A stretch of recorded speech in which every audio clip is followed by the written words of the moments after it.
یہاں پر دو سوالات آئے ہیں اور دونوں کا ایک دوسرے سے تعلق ہے. ایک سوال یہ ہے کہ اہل حدیث حضرات سعودی عرب اور کنگ سلمان کا دفاع کرتے ہیں اور فلسطین کے حق میں کچھ نہیں بولتے. دوسرا سوال ان کا ہے کہ کچھ لوگ یہ کہتے ہیں کہ حماس سلفی تنظیم ہے.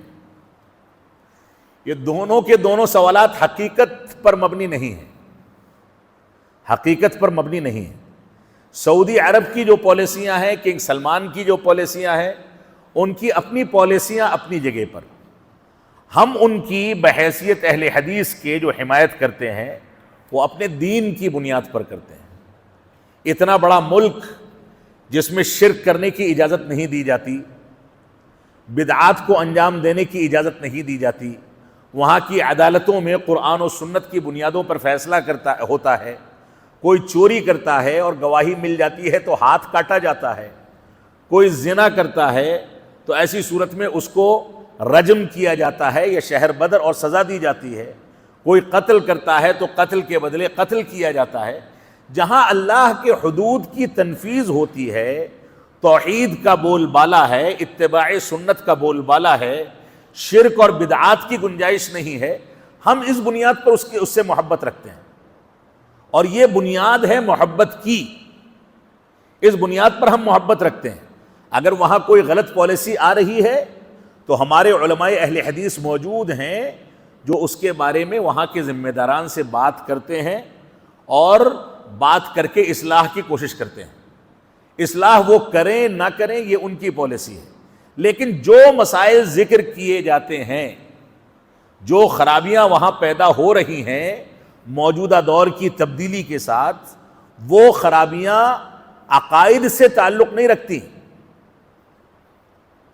عقائد سے تعلق نہیں رکھتی.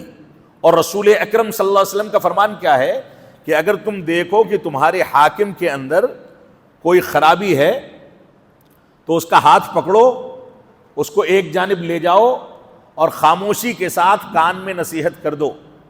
اگر وہ نصیحت قبول کرتا ہے تو اچھی بات ہے، قبول نہیں کرتا تو تم نے اپنا کام کر دیا. اب وہ سمجھے کہ اس کو اللہ کے یہاں کیا جواب دینا. اگر عقدی مسائل میں، عقیدے کے مسائل میں، منہجی مسائل میں یہ خرابیاں ہوں گی تو ہم ایسی صورت میں اس کی مخالفت کے لیے وہی پالیسی اختیار کریں گے جو ردود کی پالیسی ہوتی ہے. لیکن اس کی بھی حد بندیاں ہوں گی، اس کے بھی آداب ہوں گے. لہذا جو خرابیاں وہاں پر آ رہی ہیں ان خرابیوں کا تعلق عقائد اور مناہج سے نہیں ہے. لہذا ان خرابیوں کے بارے میں علی الاعلان حکومت کو بدنام کرنا یہ منہج سلف کے خلاف ہے. دوسرا سوال جو تھا وہ یہ تھا کہ کچھ لوگ یہ کہتے ہیں کہ حماس سلفی تنظیم ہے. یہ وہی شخص کہہ سکتا ہے جو یہ کہے کہ اس وقت سورج نکلا ہے لیکن رات ہے. بھائی ایک شخص جا کر کے ابو لولو کی قبر پر چادریں چڑھائے، دعائیں کرے، منتیں مانگے اور اس کو سلفی کہا جائے؟